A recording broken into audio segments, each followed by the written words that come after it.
Halo itu. Oke, kita sekarang sama. Halo Amartya. Halo.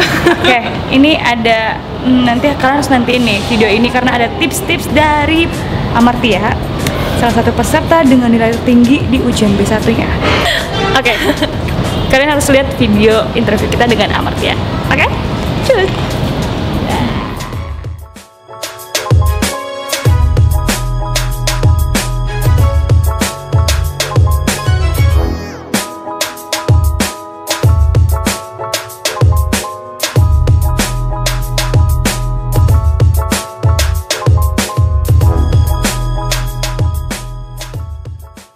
Ceritain gimana pengalaman kamu selama belajar di YIJ. Aku dulu itu backgroundnya banyak belajar bahasa. Dari kecil itu udah kebiasaan belajar bahasa gitu. Tapi kalau untuk bahasa Jerman sendiri itu aku mulai dari nol. Nggak tahu sama sekali. Okay. Terus mulai masuk, yang ngajar juga enak. Kalau menurutku sendiri situasi belajar di kelas itu sangat mendukung. Kalau di tempat lesku dulu yang bahasa-bahasa lain itu ada perasaan malu untuk ngomong jadinya. Kalau di sini lebih leluasa ngomong.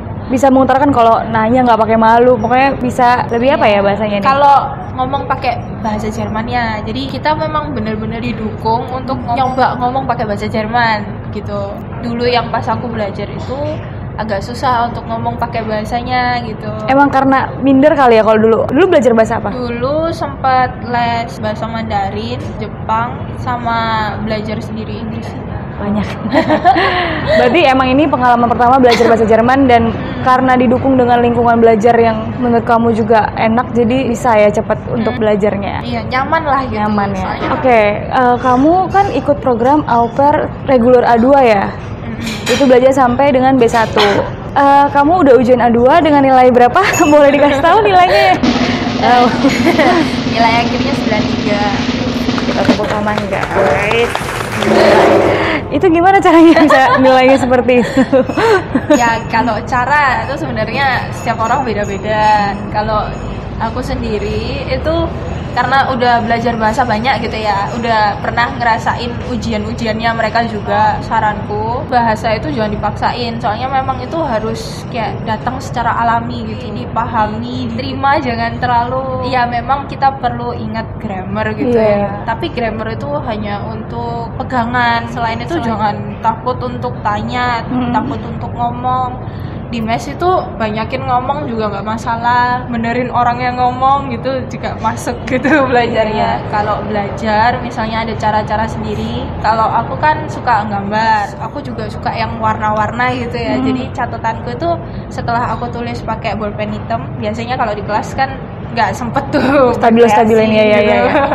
Setelah itu baru berkreasi, aku bikin catatan lagi gitu. Supaya itu menarik kamu untuk bisa belajar lebih cepat menyerap kali ya. Nah, habis A2 dengan nilai 93, yang aku tahu juga kamu akhirnya belajar lagi sampai B2. Iya. Bener nggak? Wow. Masih muda, ini 93 tuh lanjut belajar B2. Kamu berarti udah ikut ujian B1. Nilainya ini ya. Aduh, orang kantor tuh sampai kayak ini bercanda nih nilainya.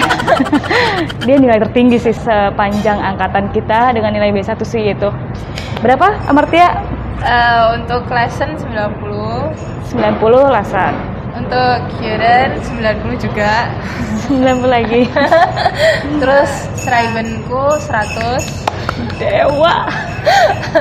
Tapi Sprehennya 78. Ya, nobody's perfect ya. Ada 100 tapi nggak apa, 78 itu nilainya udah itu tertinggi sih di kita untuk B1 ya. Ada nilai 100 tuh kita semua tercengang. Gila, ini Amartya pinter banget ya. Ini nilai bercanda banget ini. Dengan belajar sampai B2 berarti tuh berapa bulan tuh? Dari A2 kamu level B1 ke B2 berapa lama kita? Sebulan berarti ya? Sebulanan. Sebulan bisa dapat nilai B1. Udah pasti kan semakin naik levelnya itu kesusahannya juga semakin meningkat. Itu apa ada hal ekstra yang kamu tambahin dalam belajar kamu atau ya sama aja sih sebenarnya? Ya sama Mbak. Kalau aku kadang itu cara mendekati belajar bahasa itu macam-macam. Kadang itu nonton, kadang musik. Kadang itu juga bikin cerita. Salah satu alasan kenapa Schreibenku bisa 100. Nah itu aku ambil dari pas aku belajar bahasa Inggris. Kan di sekolahku tuh dari SD sampai SMA itu ada Inggris. Terus aku juga terpapar sama novel-novel Inggris gitu. Jadi kayak ada inspirasi untuk berkreasi dengan cara nulis. Nah, salah satunya aku pakai juga untuk approach ke bahasa Jerman, soalnya bahasa Jerman kan mirip dengan bahasa Inggris, mirip ya, gitu. Sama-sama akarnya dari bahasa Latin kan. Kalau untuk Schreiben ya, kenapa Schreiben bisa 100? Soalnya dulu juga pas aku masih belajar untuk yang ujian A2, kan itu belajar sampai B1, B1. Nah itu aku juga pernah ngasih ke guruku kayak cerita gitu, dia yang ngecek gitu. Ternyata aku dengan bikin cerita itu berhasil menemukan cara belajar yang lebih efektif untuk Schreiben. Terus kayak menemukan ternyata dengan cerita ini bisa diubah lagi bahasanya jadi lebih bagus gitu loh. Kalau misalnya pakai grammar yang lain kamu. Makanya bisa Schreiben-nya bisa kayak gitu. Perfect. Tapi kan dari level A2 ujian terus ke B1 kamu ngerasa nggak tingkat kesulitannya di mananya sih biasanya tuh? Yang kelihatan banget itu di lesson sama Prehen. Soalnya kan kita harus ngomong lancar gitu ya sesuai tema. Kalau tema belum dipahami kayak presentasi gitu kan, kalau nggak paham tema itu agak susah. Nah, kalau yang lesson itu lebih banyak grammarnya. Jadi kan kita belajar grammar ada perubahan sedikit lah. Jadi kalau B1 itu B1 itu kadang itu juga dimasukin beberapa grammar B2. Nah B2 itu dari B1 agak ada perbedaan sedikit gitu. Jadi kalau benar-benar nggak bisa ngira-ngira lah istilahnya. Kalau baca itu kadang itu kita juga harus ngira-ngira gitu. Ngiranya pakai feeling. Iya, kalau kayak memahami suasana kata ini apa. Soalnya kadang itu dalam bahasa Jerman sendiri ada yang katanya itu bisa artinya banyak arti. Artinya itu bedanya bisa 180 derajat gitu. Salah satunya tuh yang Aufregen itu. Dia bisa artinya excitement ke kayak yang positif kan. Dia juga bisa yang negatif. Apa namanya? Depression apa gitu ya. Jadi dia bisa menunjukkan dua suasana yang positif sama negatif. Nah, kita juga harus bisa kira-kira kalau itu. Tapi itu yang ekstrim, contoh ekstrim. Kalau yang di ujian B1 nggak sampai segitunya. Tapi itu gambarannya gitu maksudku. Berarti gitu. Paling terlihat perbedaannya di bagian itu ya lessennya. Tadi kan kamu ngasih tips soal Schreiben ya. Schreiben kamu 100. Nah, nilai kamu yang lain 90. Kalau untuk Huren itu emang Huren ya. Huren itu berarti kamu gimana belajarin dari yang tadi kamu mau bilang musik dan video atau ada cara lain? Ini aku cerita dari awal ya. Jadi yang pas aku masih belajar A1 gitu, denger itu bener-bener kayak apa nih artinya? memang lewat gitu. Terus lama-lama memang kita harus nambah vocab ya, kosakata, terus membiasakan diri untuk dengar. Terus lama-lama itu kayak kalau aku tuh lama-lama bisa nangkep, maksudnya orang ini tuh ngomong seperti ini, tapi aku nggak bisa perkata yang jelas satu per kalimat atau apa bisa, gitu ya. Intinya aja gitu kamu ngerti. Intinya ngerti. Nah, dari inti yang ngerti kita harus bisa juga nemuin perkata itu apa. Jadi pas itu tuh aku disaranin sama guruku untuk dengerin. Ini guru di EJ ya maksudnya ya? Guru di EJ kan bukan yang iya. Aku tadi agak salah fokus guru siapa? Karena biasanya ngomong Frau ya. Iya, Frau, oke. Ya, sama Frau gitu disuruh dengerin terus ditulis gitu satu-satu perkata. Kan lumayan cepet ya itu kalau aku ngulang itu berapa kali dapat. Yang paling aku agak lucu itu yang ada ngomong itu gut das du, das sagt. Itu artinya kan apa? agak gimana ya dengernya kayak tang twister gitu ya. Itu artinya bagus bahwa kamu mengatakan itu. Ya kayak gitu itu yang aku sampai bingung sampai ini apa gitu kalimat pas latihan itu kalimat itu. Berarti kamu latihan yang itu yang dengar Huren diulang-ulang pas di kelas atau kamu pas udah selesai kelas udah selesai kelas. Soalnya biasanya kelas itu ada grammar baru, latihan baru gitu. Karena padat juga ya satu hari satu. Biasanya aku Sabtu Minggu sih kalau kayak gitu. Oke, Sabtu Minggunya belajar. Tapi tetap diiringin dengan main ya. Tetap harus ada hiburannya sekali-sekali biar nggak stres. Oke, jadi kesulitannya di situ. Nah, itu hiburan. Satu lagi nilai kamu 90 itu lesson ya. Itu lesson sendiri gimana? Suka baca, tapi kalau saranku baca itu awalnya itu jangan buka kamus. Baca dulu, kayak dipahami itu, dirasakan ini teks apa. Setelah itu baru kata-kata yang nggak susah ngerti, itu baru dicari, terus nanti dicocokin gitu. Jadi kita sekalian belajar ini, mungkin ada beberapa relasi gitu dari perubahan kata ini dari ini. Kadang juga ada yang berubah jauh. Nah itu belajarnya. Jadi usaha dulu artiin sendiri, jangan langsung terpaku sama kamus gitu ya. Kalau yang terakhir tadi nilai 78 ya, itu kenapa bisa berbeda sendiri? Salah satu faktornya itu kan karena kita Sprehen itu juga ada partner. Nah partnerku itu grammarnya itu agak aut-autan gitu, agak kacau kalau ngomong. Satu, terus dua, kayaknya kemungkinan temaku kurang aku pahami gitu. Jadi pas aku presentasi nggak kuat argumennya. Argumen kamu. Itu tadi ya penjelasan nilai, walaupun ada 78 kita tetap appreciate yang 190. Itu kerjasama yang baik antara guru dan murid.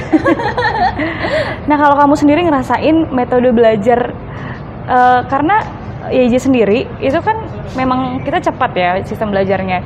Kita untuk level sampai B1 itu hanya 4 bulan. Jadi belajarnya Senin sampai Jumat pagi sampai sore. Kamu sendiri menurut kamu dengan metode belajar seperti itu apa udah membantu kamu untuk sampai tingkat ini, atau sebenarnya ada yang masih belum pas di kamu gitu? Tentang metode belajarnya nih dari Senin sampai Jumat dan pagi sampai sore. Terus kan sistemnya juga cepat kan, sebulan itu sama kamu masih bisa diikuti kah? Oh kalau aku bisa ngikuti cepat ya.